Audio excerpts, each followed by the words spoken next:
A night of horror in Beirut, with sirens blaring into the next morning.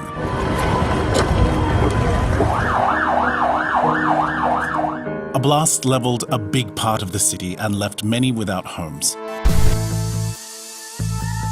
At around 6 p.m. on Tuesday, a massive explosion at Beirut's port shook the Lebanese capital, leaving dozens dead and thousands injured according to initial reports. The explosion was so strong that it was felt in the island of Cyprus, around 240 kilometers away. While people were filming the initial explosion at the port, which appeared to many as a distant fire, a much larger explosion followed, leaving many in shock. Lebanon's Prime Minister Hassan Diab said that an investigation into the blast would focus on an estimated 2,750 tons of ammonium nitrate stored at a warehouse in Beirut port, where it had remained for 6 years. Officials said that those who left the material unwatched will be held accountable. Ammonium nitrate is a chemical compound used to make fertilizers and mining explosives. It is an oxidizer that can accelerate the ignition and combustion of flammable material and contaminants, and there are strict rules and guidelines to storing it safely. The images of destruction coming from Beirut bear close resemblance to two massive explosions that hit China's northern city of Tianjin in 2015, after flammable substances and ammonium nitrate were stored together in a chemical factory, leading to the death of 173 people. In Beirut, those on the ground said that the blast felt like an earthquake. The Jordanian Seismological Observatory said the Beirut explosion was equivalent to a magnitude 4.5 earthquake on the Richter scale.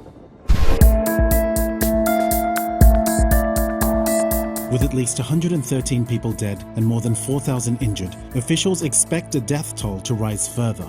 The enormous explosion left up to 300,000 people homeless, according to Beirut's governor.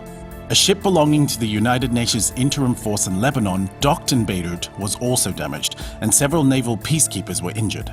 The financial damage of the Beirut port blast is expected to be huge in a country that is already on the brink of bankruptcy. Secretary General of the Lebanese Red Cross, George Kitani, said that hospitals are in a difficult position.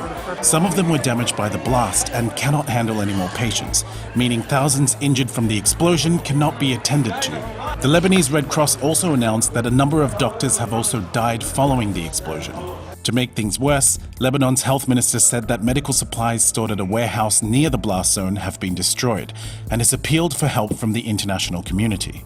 Initial government reports have excluded the possibility of a man-made attack, but the investigations are still ongoing. Oh my God! Oh my God! Oh my God! Oh my God! Oh my God!